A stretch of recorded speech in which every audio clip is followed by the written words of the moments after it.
Mango സീസണായിട്ട് ഒരു mango pudding ഉണ്ടാക്കിയാലോ? അതും ഭയങ്കര ഈസി ആൻഡ് ഹെൽത്തിയർ ആയിട്ടുള്ള ഒരു മാംഗോ പുഡിംഗ് ആണ് ഇത്. അതിലിട്ട് അലിഞ്ഞു പോകുന്ന ഈ പുഡിങ്ങിന് നമുക്ക് ആദ്യമായിട്ട് വേണ്ടത് കോക്കനട്ട് മിൽക്കാണ്. പിന്നെ അതിന്റെ കൂടെ തന്നെ ഹണി ആഡ് ചെയ്തിട്ട് ഒന്ന് മിക്സ് ചെയ്ത് കൊടുക്കാം. ഹോൾ വീറ്റ് ബ്രെഡാണ് ഞാൻ എടുത്തേക്കുന്നത്. 4 സൈഡിലുള്ള ക്രസ്റ്റ് ഒന്ന് കട്ട് ചെയ്ത് മാറ്റി വെച്ചിട്ടുണ്ട്.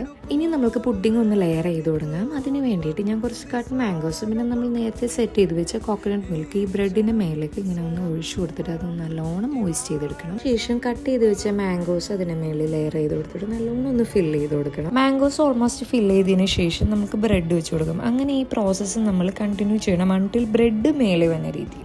ഓൾമോസ്റ്റ് ലെയറിംഗ് ഒക്കെ കഴിഞ്ഞു. ഇനി ഞാൻ കുറച്ച് മാംഗോസ് പ്യൂരിയൊക്കെ വെച്ചിട്ടുണ്ടായിരുന്നു. അത് മേളിൽ നമുക്ക് ടോപ്പ് ചെയ്യാൻ വേണ്ടി ഉപയോഗിക്കും. അത് ഞാൻ ഫുള്ളൊന്ന് സ്പ്രെഡ് ചെയ്ത് കൊടുത്തിട്ടുണ്ട്. ഈ മാംഗോ പ്യൂരിയിൽ ഞാൻ തീരെ തന്നെ ആഡഡ് ഷുഗർ യൂസ് ചെയ്തിട്ടില്ല. മാത്രമല്ല കുറച്ച് നട്ട്സ് ഞാൻ പൊടിച്ചിട്ട് ഇതിന്റെ മേലൊന്നും ഗാർണിഷ് ചെയ്യാൻ വേണ്ടി ഉപയോഗിച്ചു. എന്നിട്ടൊരു 30 മിനിറ്റ്സ് ഒന്ന് തണുപ്പിച്ചിട്ട് കഴിച്ചു നോക്കണം. നല്ല യമ്മിയാണോ, ഒന്ന് ട്രൈ ചെയ്ത് നോക്കൂ.